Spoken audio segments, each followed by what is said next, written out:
Now, what actually makes something a famine? Well, a famine is not just a food shortage. It's really a catastrophic humanitarian crisis. And really, what we see for famines are three criteria. So, at least 20% of households in an area are going to face extreme food shortages. Over 30% of children will suffer from acute malnutrition. And two out of about 10,000 people will die each year from starvation, disease, and malnutrition. Now, these criteria will help define famine from things like food insecurity, but there's a lot of factors at play. There's conflict, there's climate shocks like droughts or floods, there are economic instabilities, and of course, insufficient humanitarian aid. So, famine is really deeply tied to social determinants of health. So, vulnerable groups like children, pregnant women, and displaced populations are going to be very disproportionately affected by famine. And what are the immediate health effects in famine stricken regions? Well, what we see immediately is definitely very devastating. We will see that there's going to be a breakdown of the body and it's going to use its own tissues to survive. So that's going to lead to an acute malnutrition, especially in children. As this weakens the immune system, we're going to see people much more vulnerable to infectious diseases. So you will typically see things like cholera, pneumonia, measles, and severe diarrhea. And then the most alarming consequence is that widespread starvation that's going to occur, that over time will lead to organ failure, muscle wasting, and cognitive decline. And from a system perspective, that famine is also going to lead to disruption of all local health services. So clinics are going to shut down because of lack of supplies, staff may have to flee, and patients may not be able to afford healthcare. So it becomes this disaster that gets worse and worse as it progresses. And how specifically are children impacted? I think that's a very good question. I think they're the most profoundly impacted, unfortunately. Tragically, what we see is children suffering quite needlessly in famines. Looking at rapid growth needs of children, immature immune systems, and really dependence on caregivers does cause significant compromise. So, physically, children will suffer from wasting and stunting, and that wasting can very quickly lead to organ failure. In fact, a child experiencing wasting or stunting is actually 11 times more likely to die than a healthy child.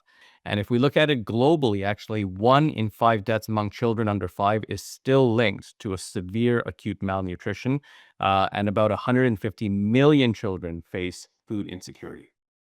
And how long does it take for starvation to cause irreversible damage in children and adults? Unfortunately, we see it in a matter of days to weeks. In children, especially under 2 years old, that window is very, very short. What we do see is with prolonged malnutrition during this period, we're going to see permanent cognitive defects, stunted growth, and weakened immunity. All of these can happen over the course of just weeks and sometimes can lead to even lifelong disability. For adults, the timeline is a bit longer, but still quite dire.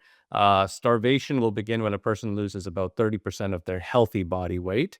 At this point, the damage may still be reversible, but as we come closer to 40%, that risk of death becomes almost nearly certain. And we do see irreversible organ damage very quickly.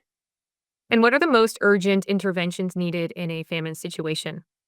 In the famine situation, what we look for is really stabilization of the situation as much as possible. So that's where humanitarian aid plays such a big role. It can allow doctors or can allow people to treat patients as quickly as possible, but also provide them with what we need, which is going to be clean food and clean water during that time. Once those things are stabilized, then we can look at a health systems perspective and seeing how we can stabilize the overall area in order for them to be safe and in order for them to be able to seek out food and shelter and water without compromising their safety. Now, we often hear that famine is not just a lack of food, but a breakdown of systems. Do you mind elaborating on that?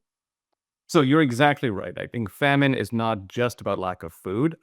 We do see with famine is it's really a complex, self-reinforcing crisis with economic, political, environmental, and social failures. So famine will typically begin with some kind of intensifying pressure. It could be drought, it could be war, it could be economic collapse. That's going to disrupt food access. So, what turns into a crisis into famine is the presence of what we call a hold, a condition that is really stopping you from accessing food. That could be blockades, conflict zones, even bureaucratic delays. So, that's going to stop a population from receiving food or aid. And then famine is going to arrive when these individuals or groups lose the ability to access the food completely. It's not necessarily because the food isn't there, it's because they can't afford it, they can't reach it, or they can't claim it. So, to be very clear, famine is not what we would consider a natural disaster. It's really a failure of justice, policy, and human systems. So, when we do see a famine, we have to ask who has the power to eat, and more importantly, who doesn't and why.